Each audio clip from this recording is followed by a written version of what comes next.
Un saludo a todas y todos los interesados en los presupuestos participativos. Primero hay que decir que los municipios, las ciudadanas, los ciudadanos y las organizaciones tienen o tenemos tres momentos fundamentales. El primero, la imposición del mandato a los candidatos a cargos de elección popular. Es un derecho constitucional, artículos 3, 40, 103, 133 y 259. Fue el derecho más importante que dejó la Constitución, desafortunadamente poco ejercido, pero hay que seguir insistiendo en él, imponer condiciones a los candidatos, pero antes de elegirlos. El segundo momento es el momento de los planes de desarrollo. Hoy, por ley 1551, por ley 1757, los planes de desarrollo deben incluir los planes de vida de las comunidades indígenas, los planes de desarrollo comunales, comunitarios y las propuestas ciudadanas. Lo dice también la ley 1551, repetimos, y la 1757. Y el tercer momento es de la participación ciudadana en la elaboración de los presupuestos municipales, departamentales y nacional. Por Constitución Política de Colombia, artículo 345, todo gasto debe estar previsto en el presupuesto. Es decir, nada se puede gastar que no esté ahí incluido. Por eso es en donde hay que incidir. Dicen particularmente los artículos 90 al 93 de la ley 1757 o Estatuto de la Participación Ciudadana y la ley 1551 que todos los presupuestos deben ser participativos, es decir, elaborados con la ciudadanía, con las comunidades. Además, el artículo 40 de la 1551, en su último inciso, dice que todo presupuesto debe contener un rubro llamado presupuesto participativo. Esto deberá ser así desde el 2012, cuando tiene vigencia la ley 1551 y no se ha cumplido. Si alguien demanda, ¿en qué problemas que se meterían muchas autoridades y consejos municipales? Entonces hay que garantizar que este derecho ciudadano se cumpla. Ahora, ¿cómo lograr desde las organizaciones y desde los ciudadanos que este derecho se cumpla? Recordemos que se tienen los cabildos abiertos, se tienen las audiencias públicas, se tienen los derechos de petición e información, pero particularmente para el caso comunal. Recordemos que la ley 743, artículo 35, dicen que los dirigentes comunales tienen derecho a reunirse por lo menos 2 veces al mes en días no laborables con las autoridades municipales. Este es un derecho ampliado por la ley 1989 del 2018, que puntualmente dice que además las organizaciones comunales de cada municipio, a través de su asociación y a partir de un buen plan de trabajo que ellas tengan concertado previamente, tienen derecho a reunirse por lo menos durante todo un día, lo dice la ley, artículo 1, con los alcaldes. También dice la ley 1989 en este primer artículo que tienen derecho las organizaciones comunales a reunirse, a tener una sesión con el Consejo Municipal. ¿Cuál es la propuesta?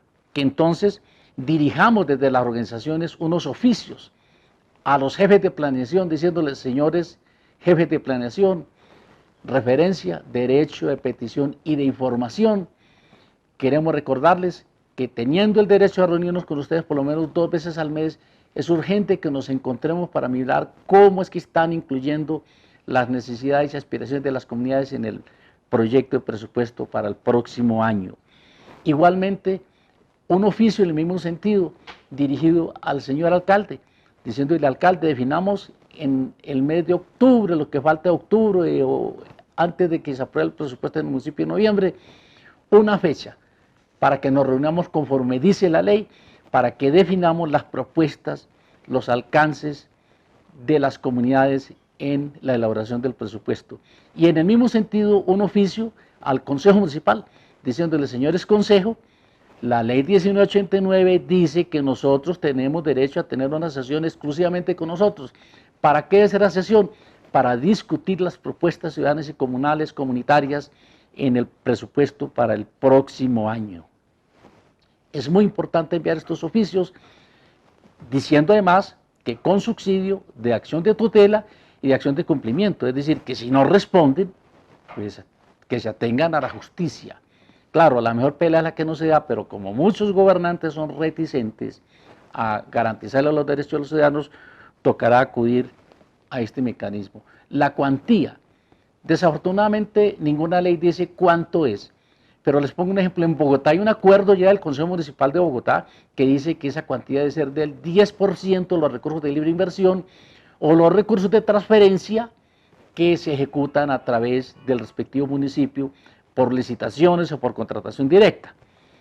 Igualmente, en la alcaldía anterior decidieron inclusive que no fuera el 10%, que fuera el 50% asignado, y fue un ejercicio muy importante que desarrolló la Federación Comunal de Bogotá. Por eso hay que acordar con los alcaldes y con el consejo esa cuantía, que va a depender de la capacidad de presión y de acción de las propias organizaciones, y en esto hay que aliarse comunales con otras organizaciones. A partir de los derechos comunales, invitar a otros sectores ciudadanos interesados en el tema, los campesinos, muy importante que estén vinculados a este proceso. ¿Qué programas sugerimos que deben priorizar en el proyecto de presupuesto para los próximos años? En primerísimo lugar, hoy en medio de la pandemia, un plan de emergencia para la supervivencia, que introdujo el mismo gobierno nacional en mayo cuando estableció la ampliación del periodo para aprobar los planes de desarrollo hasta el 15 de julio, pero que no hicieron los municipios, no incluyeron este plan de emergencia para la supervivencia en los planes de desarrollo, pero entonces pidamos que se incluya ahora plan de emergencia para la supervivencia centrada en la alimentación. Lo primero que debe hacer todo Estado en medio de una emergencia como esta son los recursos para la supervivencia, para la alimentación. Por eso quitémonos de la cabeza el lío de las obras de arena y cemento que tanto interesan a la clase política, a los gobernantes, y centrémonos en lo urgente, en apoyar al campo, en la comercialización de los productos agropecuarios, en la olla comunal, en la huerta casera, en la agricultura urbana, en las orellanas, en los hidropónicos. Hay mucho que hacer aquí para garantizar la supervivencia futuro. En este tema agropecuario también queremos recordarles que hay una ley muy importante, que es la 2046, de hace un mes no más, de ahora de julio. ¿Qué dice la ley 2046? Que por lo menos el 30% de las compras que se hagan en el municipio con recursos públicos en alimentos se le debe comprar al pequeño productor. Muy importante entonces organizar a los pequeños productores y garantizar que se cumpla este importante derecho para la agricultura campesina, para el pequeño productor, dice, para los pequeños productores. Entonces fortalecer esa organización a través de las juntas con otras organizaciones campesinas y garantizar que se cumple este derecho. Muchos alcaldes dirán, es que yo no compro alimentación, eso me la suministra por contrato otras entidades. Entonces que en los términos de referencia a esos eventuales contratos quede explícito el requisito de que por lo menos el 30% se le debe comprar al campesino, o si ya están vigentes los contratos, que haya unos otros sí, pero la ley para cumplirlas. Ojo, señores gobernantes, que si no garantizan este derecho, cualquiera lo demanda y le va a meter muy serios problemas. Es importante tener presente que por ley 1551 en cada municipio existiera un Consejo Municipal de Desarrollo Rural. Todos los temas relacionados con el campo se deben tramitar allí. Otro plan urgente en estos planes de emergencia es el de la salud pública. Cómo se le garantizan sueldos justos, que se le paguen las deudas al personal médico, a los médicos, a los profesionales de la salud, que no se les siga tratando como personas, como profesionales de segundo, de tercera, inclusive contratados con intermediación laboral, que es horroroso, donde el que se queda con la plata es el intermediario y no el profesional. Es necesario también trabajar en estos presupuestos un plan de fortalecimiento de las organizaciones comunales y sociales. Lo dice la ley 1551 en su literal F, artículo 6, pero también lo dice la ley 1757 en su artículo 2. En cada municipio debe existir una política pública de fortalecimiento de las organizaciones concertado, dice la ley, concertado, construido con las organizaciones. Poner de presente también que la mejor manera de ejecutar los recursos públicos en los municipios hoy en día es por convenios, y entendamos que hay dos tipos de convenios: convenios solidarios de menor cuantía parágrafo cuarto del artículo sexto de la ley 1551 con los comunales, que se asignan de manera directa, pero también convenios por mayor cuantía, numeral 16 del artículo sexto de la ley 1551. Allí habría que hacer convocatorias, pero los términos de referencia hay que decir que el aspirante a ese contrato, o a ese convenio, perdón, debe ser organización de la comunidad, de libre afiliación de retiro, garantizar una parte de esa obra o de ese proyecto de aporte comunitario y con mano de obra de la comunidad. ¿Quién es esa organización? El único que puede reunir ese requisito es la propia organización de la comunidad. Es importante que se trabaje también por los convenios para administrar los bienes públicos del municipio. Se puede hacer por convenios, con una precisión: los convenios solidarios no son contratos. La única norma legal que hay hoy en día sobre convenios es la ley 1551, artículo sexto, parágrafos 1, 2, 3 y 4 y numeral 16 del artículo sexto. Todo lo demás son leguleyadas. Allí la norma lo dice, y los convenios son una complementación de esfuerzos. Estado, comunidad, es la mejor manera como lograremos hacer eficiente el recurso público, pero como lograremos también que rinda y que se cumplan muchas necesidades de las comunidades. Un quinto elemento importante es la vivienda por autoconstrucción, para que se asignen también por convenio con las comunidades. Precisar que también por ley 1551, artículo 48, sí es posible que el Estado invierta en las llamadas zonas irregulares. No es pretexto decir que es una zona ilegal, un barrio ilegal, y entonces no invertir allí, porque por ley, repetimos, 1551, artículo 48, sí se puede invertir. Otra cosa es que no se puedan hacer obras de infraestructura definitivas, pero por lo menos el Estado sí tiene que mirar cómo garantiza los mínimos vitales para la población.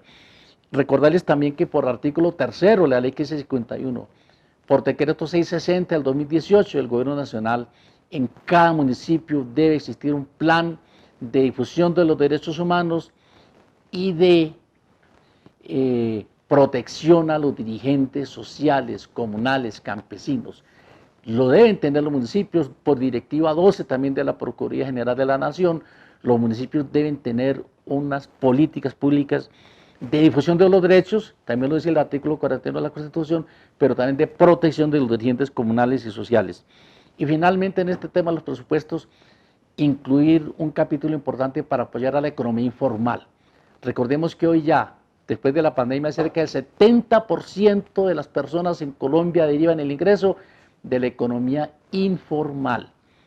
Y a este sector de la economía informal, desde el Estado hay que mirar cómo se le garantizan los mínimos de atención social, de protección en salud, en educación, pero también cómo se le garantizan unos ingresos mínimos para la supervivencia vital, y cómo hay protocolos en los municipios para garantizarles el trabajo a la gente que se ocupa de la economía informal. Y claro, si fortalecemos el campo, muchas de estas personas hoy ocupadas en la economía informal que proceden del campo verán una buena opción para retornar a él. Cualquier información que quieran complementaria, por favor nos la solicitan al correo electrónico nuestro gcardonam@gmail.com, o también accedan al canal de YouTube Observatorio Nacional Comunal, o a los teléfonos de nuestras organizaciones comunales, de la Confederación Comunal, del Observatorio Comunal, de sus federaciones, pero por favor no se queden con los brazos cruzados para ejercer estos derechos. Recordemos que la acción comunal tiene que dar un enorme salto de la simple relación a veces de mendicidad frente al Estado a una relación de ejercicio de derechos a partir del conocimiento de sus derechos, pero de su fortaleza organizativa, que es lo que realmente a la final le va a dar dignidad y fortaleza. Muchas gracias.